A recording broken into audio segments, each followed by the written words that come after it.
Hercules, the 12 labors, retold as an epic saga. The world was young when Hercules first opened his eyes, young in a way that feels impossible to imagine now, when the land was still learning the shape of mountains and the rivers had not yet carved their patient paths across the earth. Greece was a tapestry of forests untamed and skies untouched, a place where gods wandered without disguise, their voices carried by winds that bent the branches of sacred groves. In this early world, myth was not something told. It was something lived, breathed, and felt in the marrow of every being who walked beneath the shifting shadows of Olympus. It was into this restless world that Hercules was born, though the name he would be known by came later, shaped by triumph and grief. At the beginning, he was simply a child lying in his mother's arms, unaware of the divine storms that swirled far above him. Alcmene held him with the fierce tenderness only a mortal mother can possess, her eyes reflecting both the joy of birth and the fear of what it meant to cradle a child of Zeus. Hera's anger arrived not as thunder but as silence, a deep, cold silence that crept across Olympus like frost. She felt the arrival of this child as surely as she felt the beat of her own immortal heart. Zeus had betrayed her again, and while her pride endured many wounds, this one struck deeper. The child represented more than infidelity. He represented a challenge to her authority, a disruption in the balance she fought to maintain. From the moment Hercules drew breath, Hera's gaze was upon him. She saw the future potential in his tiny limbs, the unrefined spark of power hidden in his infant bones. And though the boy was blameless, anger does not always choose its targets with fairness. Alcmene did not know this. She only knew the warmth of her newborn, the soft sound of his breathing, the fragile hope that he might live a simple life. But simple lives were not granted to those touched by the gods. One night, when the lamps burned low and the household slept beneath the comfort of shadow, Hera sent 2 serpents slithering across the stone floor, their scales whispering a warning the walls dared not echo. Their eyes glowed faintly, twin embers of divine malice. They approached the cradle with slow, deliberate certainty. Baby Hercules stirred, not from fear, but from curiosity. His small hands reached toward the serpents as though they were merely strange toys placed beside him. When one struck, aiming to coil around his neck, he grasped it with surprising strength. Tiny fingers tightened, bones cracked. By the time the household awoke to the sound of his soft cooing, both serpents lay crushed beside him. The servants whispered, crossing themselves and muttering prayers, unable to comprehend how an infant could perform such an act. Alcmene stared at her son with a mixture of awe and dread, understanding now that his life would never be ordinary. As the years passed, the child grew with impossible speed, not in size alone, but in the unmistakable presence that surrounded him. Even as a boy, he possessed a quiet intensity, a force that bent the air around him. He broke tools without meaning to. He lifted objects meant for teams of oxen. Teachers struggled to instruct him in gentle arts, though he tried. Oh, how he tried to hold his strength in check. Music frustrated him most. When he touched the lyre, the strings snapped. When he practiced with the other boys, he struggled to remember he was not like them. Their playful wrestling often ended with cries of injury, leaving young Hercules standing alone, guilt settling into his bones like a cold weight. Strength, he learned, is not always a gift. Sometimes it is a barrier built brick by brick between oneself and the world. But despite his struggles, he grew into a young man of remarkable spirit, kind-hearted, honest, eager to help. He rescued animals trapped in thorn thickets. He helped farmers lift heavy stones from fields. People admired him, yet from a distance, unsure whether to welcome or fear him. And Hera watched still. Her jealousy did not fade. It deepened with each year he matured. She could not touch him directly without violating sacred laws, but she could shape the events of his life with subtle cruelty. She sought moments of vulnerability, opportunities to twist his path, to remind him he was born not from peace, but from conflict.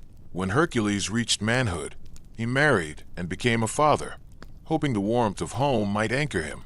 For a while it did. He worked the fields. He told stories to his children beneath starlight. His laughter filled the home, like sunlight breaking through clouds. Then Hera struck, not with fire or storm, but with madness. It descended upon him suddenly, shrouding his mind in shadows. He saw enemies where there were loved ones, threats where there was only peace. When the fog lifted, he discovered the unimaginable devastation he had caused. His home, once filled with warmth, was silent, and the silence was unbearable. Hercules fled into the wilderness, walking without direction, his heart a shattered vessel. He wished for punishment, for oblivion, for anything that might drown the guilt that now consumed him. He wandered for days that felt like lifetimes, until at last he reached the temple of Apollo at Delphi. Seeking guidance he feared he did not deserve, the oracle listened to his broken voice and spoke a truth that wrapped around him like iron. He must atone through service, through trials set by King Eurystheus. Only through these labors, tasks meant to strip him down, test his soul, and crush his limits, could he find redemption. He accepted the sentence, and so began the journey that would define him. His first labor sent him into the forests of Nemea, where the terrible lion, spawn of monsters and nightmares, roamed freely.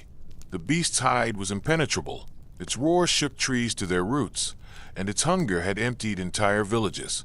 Hercules traveled through lonely fields and quiet valleys, his footsteps steady, his mind wrapped in solemn concentration. The further he walked, the fewer birds sang. The forest grew darker, branches twisted into claw-like shapes. Scratches on tree trunks marked the lion's territory, each gouge a reminder that even nature feared this creature. He found the lion resting atop a boulder, its golden mane illuminated by stray shafts of light, its breath slow, powerful, steady. When it rose, its muscles rippled with effortless strength. Hercules knocked an arrow, released it, and watched it snap uselessly against the lion's hide. The lion roared, and the forest shook. Hercules dropped his bow and drew his club, rushing forward. The lion met him with terrifying speed, jaws snapping. They collided like storm and mountain. The battle drove them through bushes and across broken ground. Claws tore at his flesh. His club cracked against its skull. Soil flew up around them in violent bursts. He realized weaponry would fail him, so he grappled the lion with his bare hands. The struggle was long, brutal, and silent except for the sound of labored breath and shifting earth. Muscles strained, bones creaked, sweat burned into wounded skin. But Hercules did not let go. His arms tightened, his grip unyielding. Slowly, the lion's movements weakened. Its roar turned into a low rumble, and finally, its body stilled. Hercules remained kneeling for a long moment, chest heaving, hands trembling, mind echoing with the memory of its final breath. Redemption was distant, but this was a step. He returned to Eurystheus with the impenetrable pelt, the hide heavy with the weight of his effort. The king, frightened by the sight, shrank back into a bronze jar like a child seeking safety. Hercules didn't smile. He didn't feel triumph. Only the awareness of the next labor's shadow waiting for him. And so came the Hydra of Lerna, a creature of the dark marshes, where no wind blew and no sunlight reached the earth. Its many heads swayed like serpents caught in eternal hunger. Its blood was poison, and its breath deadly. Hercules entered the marsh, the air thick with decay. Mud clung to his boots, trees leaned in unnatural angles, and ripples danced across stagnant pools with no visible cause. When the Hydra emerged, its heads rose one by one from the water, dripping black slime. Their eyes glowed, their tongues flicked, their jaws opened with hissing hunger. He attacked with determination, severing heads with his sword. But each time one fell, two grew back. Hera had made sure this labor would not be simple. He understood then that brute force again would fail him. Calling to Iolaus, who waited beyond the marsh, he devised a plan. As Hercules cut, Iolaus burned. Flames sealed the wounds, preventing regeneration. Head after head fell until only the immortal one remained. This final head he buried beneath a stone far heavier than any mortal could lift. In the future, this venom would cause tragedies Hercules never intended. But in this moment, it was victory. A hard-earned, painful victory. Yet Eurystheus, in his fear and pettiness, refused to count the labor. Claiming assistance was forbidden. Hercules swallowed the injustice. The labors continued. Hercules had learned something essential in the swamp and on the plains. Triumph was rarely a trumpet. It was more often a narrowed breath taken before the next plunge. He walked on, carrying the marsh's poisons in his wounds and the memory of the Hydra's many mouths in the hollow of his bones. The world felt larger now, as if the map of his life had been extended by each labor. New territories of fear and responsibility revealed like islands in a widening sea. The next beast waited in a different shape altogether. A deer whose feet hardly touched the earth. A creature whose very existence tested patience and humility rather than brute might. The Nemean hind moved like a whisper of moonlight across the land. Hunters spoke of it with reverence, describing golden antlers that shone as if carved from dawn and eyes that reflected the sky. It was sacred to Artemis. To hunt it was to court the goddess's ire. Yet the oracle's demand did not allow Hercules the luxury of choosing which sacredness to honor. He had to capture the hind alive, to show restraint where others would only see conquest. He pursued it for a year, and the pursuit itself changed him. He learned to move with the seasons, to read the grounding of leaves, to follow the subtle bends in a stream where only the lightest hooves had passed. He tracked it through winters that bit like cold iron and springs that bloomed with sudden, painful beauty. He came to understand the patterns of its life, the way it crossed a certain hill at dawn, the exact tilting of its head when it paused to drink. The chase was not a battle, but a lesson in humility. He had to become quieter than the quiet, gentler than the gentleness that already protected the creature. When he finally cornered the hind in a grove where moonbeams pooled like soft silver, something in him shifted. The deer did not run in terror. It stood with eyes reflecting a kind of timeless knowing. Hercules approached not with club or bow, but with hands open and slow. And when he reached out, the hind did not bolt. The moment felt like a covenant, a fragile agreement between two beings whose lives moved on different scales of time. He bounded gently, promising Artemis, with words spoken low and true, that he would bring the hind to Eurystheus, but return it unharmed. Artemis tested him, appearing in a shimmer of moonlit resolve, and when she saw the sincerity in his face, she let him keep his promise. The labor taught him that strength could be contained within reverence. Eurystheus, indignant and cowardly, still shrank back into his dread jar at the sight of the hind. He dared not look upon Hercules' face, and saw only the next impossible order that would fill the space between them. He commanded the hero to bring him the Erymanthian Boar, a savage creature of tusks and fury that had wrecked farms and terrorized smallholdings. The boar lived on a mountain slick with snow in winter, a place that tested not only endurance but patience. Hercules climbed those slopes, breath steaming in the cold, feeling the mountain test, his resolve the way a smith would test metal beneath hammer and fire. The boar charged through drifts like an avalanche, tusks gleaming. He did not charge blindly into the beast's path. He planned. He trapped it by luring it into deep drifts, then leveraging the animal's weight. The boar's rage filled the air with the stench of iron and the sound of snapping trees.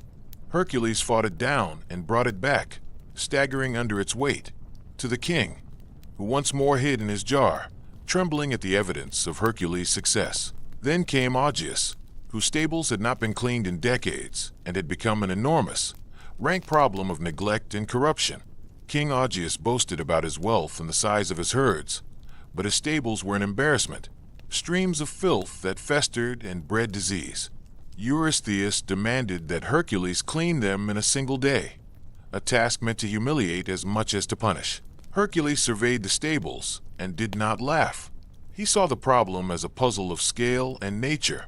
He bargained with Augeas, offering to clean the stables for a share in the animals if the king would provide payment. Augeas agreed, but later disputed the arrangement, and the labor turned into a quarrel of honor and contract that left Hercules feeling cheated. For the act itself, he diverted a river, channeling its clean, rushing water through the filth until the stables flushed clear. The water ran like a revelation, scouring decades from wood and earth.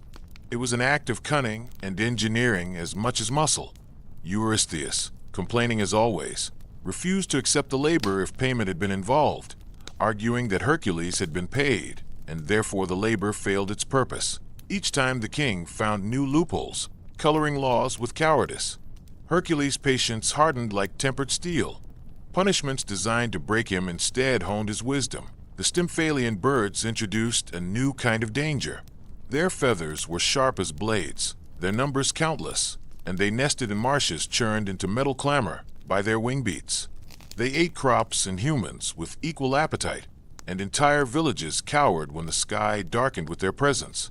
Hercules did not wish to slaughter needlessly. Instead, Athena offered him a rattle, a strange thing, a clatterer of bronze she herself had fashioned. He climbed into the hills and shook the rattle. The birds rose in a screaming, their wings catching the sun into shards that stung the air. He shot them down, each arrow finding a gap between feathers hardened by frequent flight. The sky cleared. Villagers praised him, and the land sighed with relief. Then the Cretan bull required gentleness again. A bull had been ravaging Crete, a massive creature whose hooves shattered stone. Hercules did not immediately kill it. He wrestled it to the ground, bound it, and brought it to Eurystheus, who, predictably, hid in his jar and trembled. But later the bull would escape and go roam wild, leaving a trace of the hero's work across distant coasts, where tales would say Hercules had calmed islands and tamed tempests. The man-eating mares of Diomedes showed the darker, human side of monstrous deeds. Diomedes fed his mares with flesh, and men in his realm vanished. Hercules saw that the root of the problem was human cruelty. He turned Diomedes' own force back upon him, first removing the source of cruelty, and then leading the mares away, their bellies full of the slaughter that had once fueled their frenzy, until they grew calm and docile as domestic animals ought to be. The lesson hardened. Monsters often mirrored the minds that created them. The belt of Hippolyta led him into the courts of queens. Hippolyta, queen of the Amazons, was a figure both ferocious and regal. She offered her belt willingly, impressed by Hercules' straightforwardness and perhaps moved by his suffering. But Hera, never far from the scene, twisted the perception of the Amazons into treachery, and violence erupted. Hercules, caught in the middle of godly manipulation, took the belt and left with a sadness that felt like betrayal by fate itself. He understood that the gods delighted in puppets, and that their strings often snapped while leaving mortals tangled. Geryon's cattle required a voyage to the far west, across seas beaten by winds that tested even Hercules' endurance. Geryon himself was a triune horror, a man with 3 bodies joined at the spine, whose strength was matched only by the strangeness of his realm. Hercules sailed, fought, and after a brutal confrontation on stark shores, he drove Geryon's cattle across deserts and seas, eventually sacrificing to the gods for safe passage. The journey taught him long patience, the kind of waiting that takes root in a man's bones and does not leave. The golden apples of the Hesperides asked of him not raw force, but guile and a capacity to bargain with the unnatural architecture of divine reward. The apples sat at the edge of the world, guarded by the Hesperides, daughters of evening and dusk, and a dragon who coiled like a sharpening thought around the tree. Hercules wandered the edges of worlds, asking questions of gods and shepherds and stars. He convinced Atlas to retrieve the apples by promising to bear the sky for a time. Atlas returned with the treasure, but when Atlas tried to resume his burden and leave Hercules with the heavens perched upon mortal shoulders, Hercules tricked him into reclaiming the weight, saying only that he must first adjust his cloak. It was a small deception, but it worked. He returned with the apples, and with humility born from the knowledge that even the sky could be momentarily shouldered by human cunning. Finally, the descent to Hades to fetch Cerberus tested the line between mortality and immortality. Hercules walked with Hermes, white-robed, the air around them cold and still as a held breath. In the underworld he bowed to Persephone, moved Hades not with arrogance, but with quiet strength, and was allowed to take Cerberus into the light, so long as he used no weapons.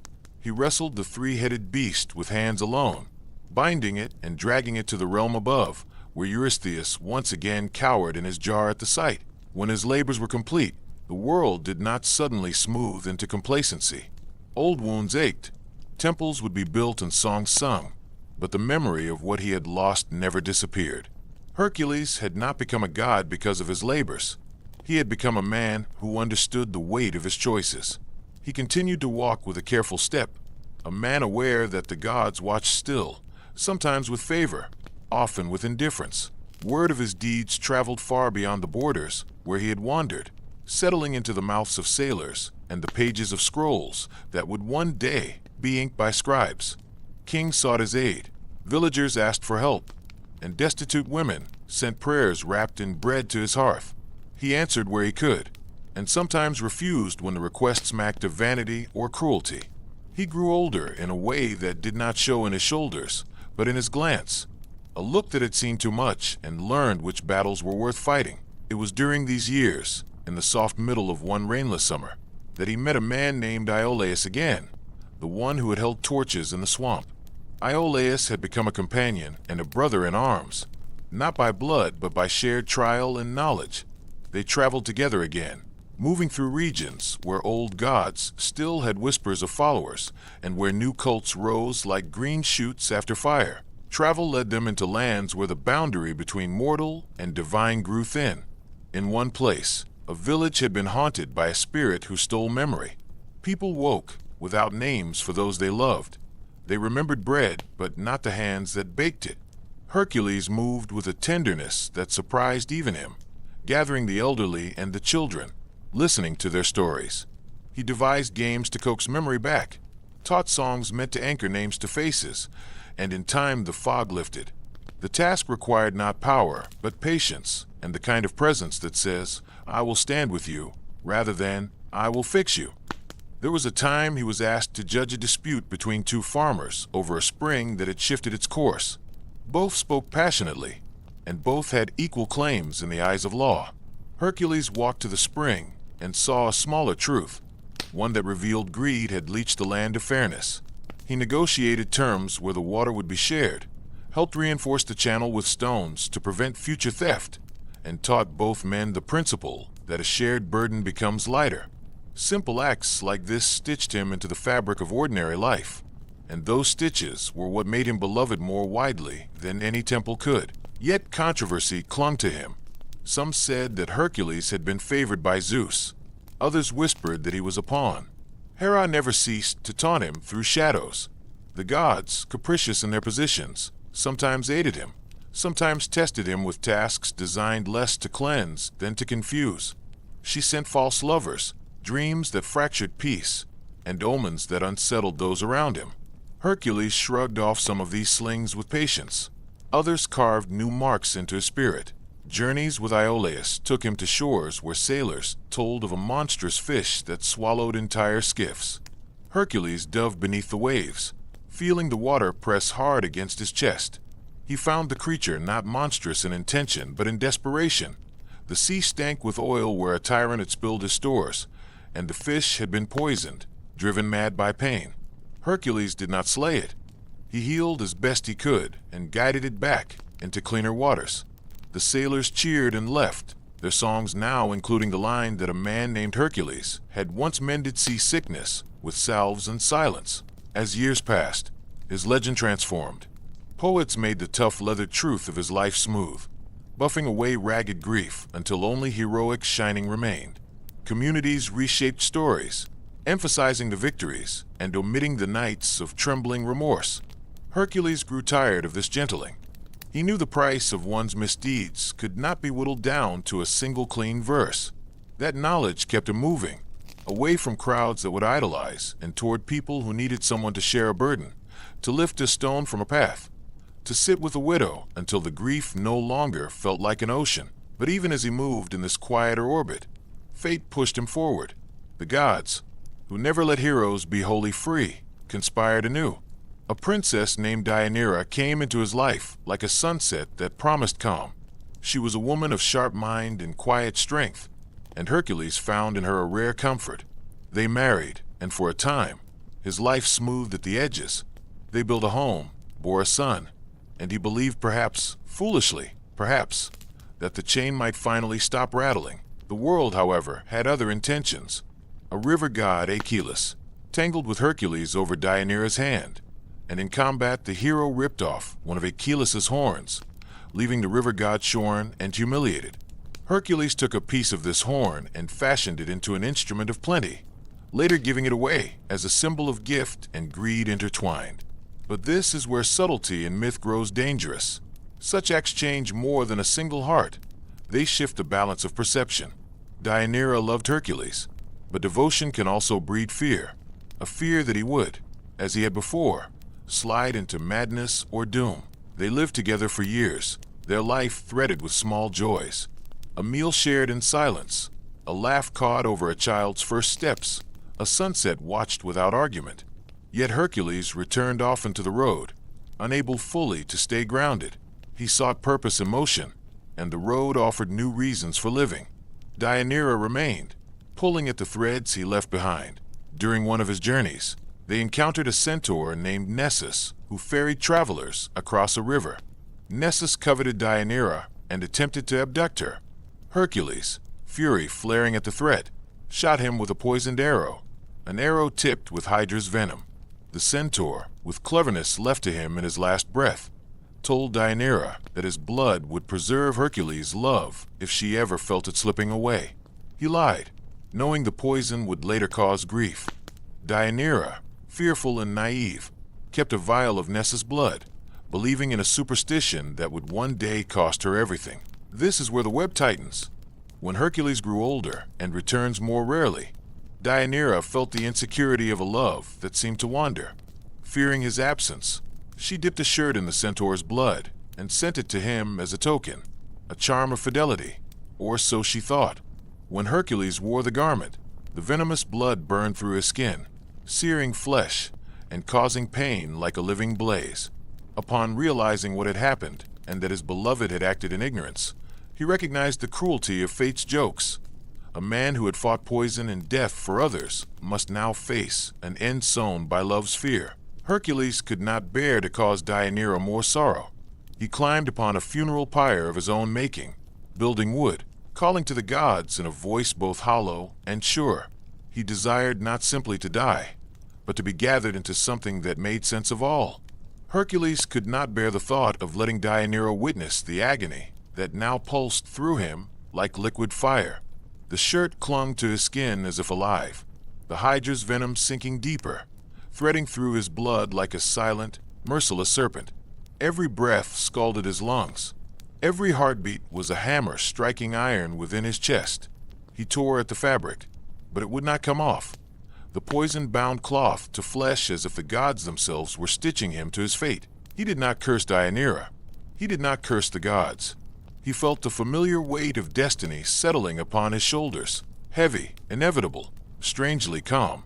He understood now that this end had been seeded long ago, in the marshes where the Hydra writhed beneath his sword, in the arrowheads dipped in its poison, in the centaur's dying whisper that twisted fear into tragedy. He climbed the slope of Mount Ida slowly, each step leaving a faint whisper of scorched earth behind him. The mountainside was quiet, holding its breath. Pines bowed under the fading evening sun, their needles glittering with the slightest tremor of wind.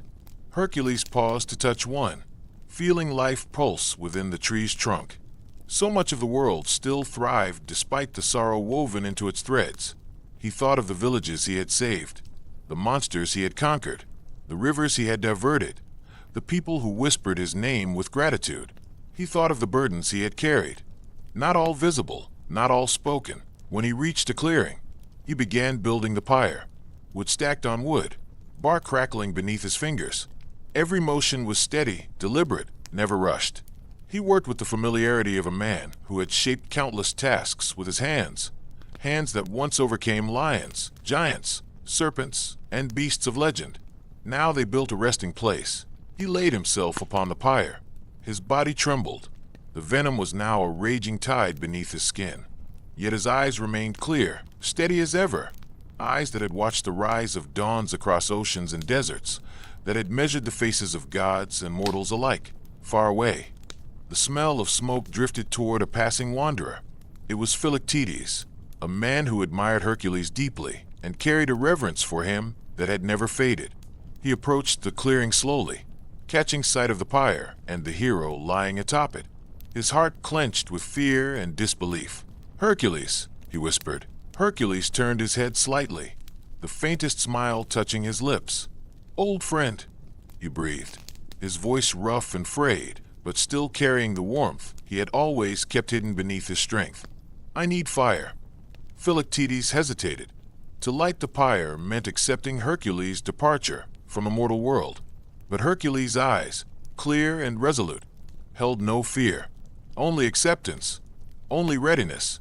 "Grant me this," Hercules whispered, "so that I may pass as a man and rise as something more." Philoctetes nodded slowly. His hand shook as he lifted a torch, sparks dancing in the fading light. When the flame touched the wood, fire caught quickly, eager, hungry, rising upward in twisting ribbons of orange and gold. Heat swept over the clearing, lifting smoke toward the heavens. The flames reached Hercules, surrounding him, embracing him. Pain gave way to light. His body felt weightless, unburdened, as though the fire were not destroying him, but revealing something beneath the mortal shell he had carried for so long. Above, the sky darkened, not with storm, but with presence. A wind circled the pyre, not of this world. The mountain trembled. From the heavens descended a figure whose brilliance eclipsed the dying sun. Zeus, father of Hercules, king of all gods. Thunder rippled gently around him, soft as a heartbeat. Zeus looked upon his son, not with the distant pride of a god observing a mortal, but with the gaze of a father who had watched from afar for too long. He saw the scars etched in Hercules' skin, the strength that had endured endless trials, the pain that had softened into wisdom. He saw the struggle, the remorse, the triumph, the humility. He saw not a demigod, but a soul who had lived the full measure of human spirit. With a gesture, Zeus lifted Hercules from the pyre. Flames parted like water, bending around invisible power. Hercules felt his mortal shape dissolving, the weight of his limbs slipping away like ashes carried by wind. The fire did not consume him, it freed him. His vision blurred as his spirit rose. The mountain shrank below. Clouds parted. Olympus loomed above, radiant and vast, its great halls glowing with an immortal sheen. He crossed the threshold not as a broken man, but as a being reforged. The gods gathered, their faces lit by a mixture of curiosity and respect. They had watched Hercules' labors from afar, admiring and doubting in equal measure. But now, seeing him ascend, any doubts burned away. Even Hera, standing at a distance, felt her long-held hatred falter. The man who once represented Zeus's betrayal had become something undeniable, a symbol of endurance, justice, and the power of redemption. Zeus stepped forward, placing a radiant hand upon Hercules' shoulder. "No mortal," he said, "has endured what you have. None have carried such burdens, with such heart. Today you join us, not by blood alone, but by deed." The transformation was gentle. A warm glow enveloped Hercules, reshaping him, weaving immortality into his very essence. His strength remained, but now it was unbounded by flesh. His scars faded, leaving only wisdom. His grief softened, becoming memory rather than wound. He felt the weight of mortality fall away, replaced by a clarity he had never known. But even as he ascended, he did not forget the world below, the children he had saved, the friends he had lost, the lands he had walked, the people who had spoken his name in fear, reverence, or hope. He carried all of them with him, not as anchors, but as guiding stars. Olympus opened its gates to him, the marble pillars tall as mountains, the air tinged with gold, and the scent of ambrosia. He was welcomed as an equal, as a god, but within his divine heart, the lessons of his mortal life remained. He would never forget the weight of a child lifting their face to him for protection, or the trembling of a wild beast beneath his hands, or the hollow ache of guilt that had shaped his journey. He understood now that the greatest battles were never against monsters. They were waged within the soul. He walked through Olympus not in triumph, but in quiet determination. A new chapter unfolded before him, not of labors, but of guidance, helping heroes yet unborn, steadying storms that threatened human hearts, shaping futures with the hard-earned wisdom of a life lived within the fragile boundary between strength and sorrow. And while immortality stretched endlessly before him, Hercules did not feel lost within it. He felt anchored by every step he had taken on mortal soil. He would forever be the bridge between worlds, the protector of mankind, the reminder that even in the presence of gods, greatness can rise from suffering, courage, gentleness, and choice. Hercules stepped fully into the realm of the gods, But the transition from mortal to immortal was not an instant replacement of one life with another. It was not a curtain dropping and rising again on a new stage. It was more like a tide gradually filling an empty shore, each wave bringing a new sensation, a new awareness, a widening of perception that felt both familiar and alien. His body, no longer bound by muscle, bone, or blood, felt weightless yet grounded. He could sense the pulse of Olympus beneath his feet. Not a heartbeat, but a constant hum of power woven through marble and cloud. A resonance formed from the prayers of mortals, the murmuring winds, and the infinite presence of the gods. The air shimmered faintly around him, infused with a golden warmth that carried the essence of ambrosia and the distant rumble of celestial storms. He walked slowly at first, adjusting to the lightness of his movements. Mortality had always pressed against him like a taut rope. Now, without that tension, he felt a cautious freedom. He could hear conversations from across the mountain, voices layered in musical tones that were not spoken through mouths, but through presence. He sensed emotions in the air, the way mortals felt the shifting of summer heat. He understood meanings without words, and yet he felt no urge to abandon the familiar language he had learned as a man. Hercules took in the sight of Olympus, vast halls carved from white stone with veins of gold that pulsed like living light, towering columns wrapped in vines that never withered, pathways paved with shimmering marble that reflected constellations even in daylight. Waterfalls cascaded into pools that sparkled with starlight rather than sunlight.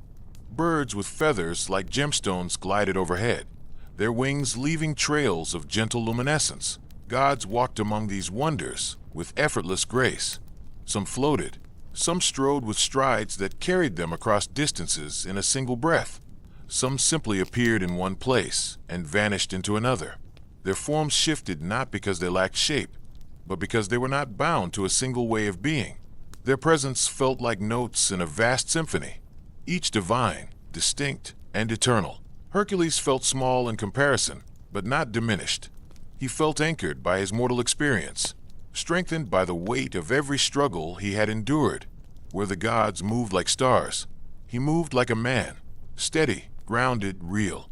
And that difference made him stand out in a way no immortality could erase. He walked toward a terrace that overlooked the mortal world far below. The clouds parted beneath him like curtains, revealing scenes painted on an endless canvas. He saw forests where he had once hunted, rivers he had crossed during travels, mountain passes he had climbed with companions, villages he had defended, and far beyond, the faint glow of cities shaped by human hands, fragile, fleeting, yet endlessly determined. From this height, the mortal world looked delicate, but Hercules understood its strength. It had been his home. It had forged him, broken him, remade him, and somewhere down there, people still whispered stories of him, some exaggerated, some wrong, some painful to recall. But every story was a thread in the tapestry of his life. He felt a presence behind him, a familiar heaviness in the air. He turned. Zeus, the god's form towered, wrapped in swirling clouds and crackling threads of lightning that danced around him like obedient serpents. But his face, stern as always, softened when his eyes met Hercules, not with overt affection. Zeus was too old and proud for simple warmth, but with something deeper, recognition. "You see the world differently now," Zeus said, voice resonant like distant thunder. Hercules nodded. "Everything feels connected." Zeus approached the railing, glancing down at the mortal world. "The view changes when you stand above it. The question is whether your heart remains below." He looked at his son. Not all gods can do that. Hercules understood what he meant. Power had a way of lifting one's feet off the ground until the world seemed small and distant. But he had lived that world, suffered in it, bled for it. It would never be small to him. Zeus continued. "Olympus welcomes you because you earned your place, not through birth, but through trial, through resilience, through sacrifice. Few mortals ever touch true greatness. Fewer survive it without losing themselves." He paused. "But you found yourself through it." Hercules absorbed the words in silence. More gods approached, drawn by curiosity and the inevitable gravity of Hercules' arrival. They formed a loose semicircle around him, Athena with her radiant wisdom, Apollo with his sunlit composure, Artemis with her silver calm, Hermes with his shifting, restless mirth, Ares with the sharp aura of battle drifting around him like smoke. Even Poseidon stood at a distance, arms crossed, studying Hercules with the cool gaze of the deep. Hera appeared last. Her entrance was not heralded by storms or fury, but by a stillness so sudden it caused the very air to settle. She walked toward the gathering, her gown flowing like liquid starlight, her expression inscrutable. God shifted aside automatically, giving her space. Hercules braced himself. He did not fear her. Fear had long ago burned out of him, but her presence stirred echoes of old wounds. Hera stopped before him, studying him with eyes that had judged mortals and gods alike since the dawn of time. He expected disdain, or resentment, or cold triumph. Instead, he saw something else, something difficult, layered, ancient, not forgiveness, but acknowledgement. You stand here because you survived a life you could endure, Hera said, her voice quiet, yet carrying through the terrace as if woven directly into the wind. You were shaped by struggle. You were forged in hardship. You overcame trials designed not to challenge you, but to destroy you. Her gaze did not waver, and you overcame them with dignity. The words fell into the silence, like stones dropped into a calm lake. Hercules felt no anger toward her now. He understood her nature, her pride, her fears. He understood that he was not merely the child of Zeus's betrayal, but a symbol she had struggled against. And now, here they stood, no longer enemies, but no longer strangers either. Hera lifted her chin slightly. You will not be my enemy in Olympus, she said, nor my pawn, but perhaps in time you will be my equal. The admission was monumental. Zeus said nothing, but the flicker of lightning around him suggested he was pleasantly stunned. Hercules bowed, not out of submission, but out of respect freely given. When Hera stepped back, the atmosphere of the terrace shifted. The gods no longer regarded Hercules as an anomaly, a half-mortal who had intruded upon their eternal domain. They began to view him as one of them, as a peer shaped differently, perhaps, but standing on equal ground. Hercules felt the weight of immortality settle comfortably upon him, not as a crown, but as a mantle. But immortality was not an end. It was a beginning, and beyond the halls of Olympus, destiny still stirred. Somewhere in the mortal world, a young warrior sharpened his blade under a twilight sky, whispering prayers for courage. Somewhere in a distant sea, a creature twisted in the deep, born of old fears, waiting for someone brave enough to confront it. Somewhere in the deserts of a far-off land, a queen dreamt of guidance from someone stronger than myth. Hercules felt their faint echoes, the way one might feel distant thunder before a storm. His role had changed, but his purpose had not. He would walk between two realms, the divine and the mortal, the eternal and the fleeting. He would guide new heroes, protect wandering souls, steady trembling kings, confront threats no mortal could stand against, and remind Olympus what it meant to be shaped by struggle.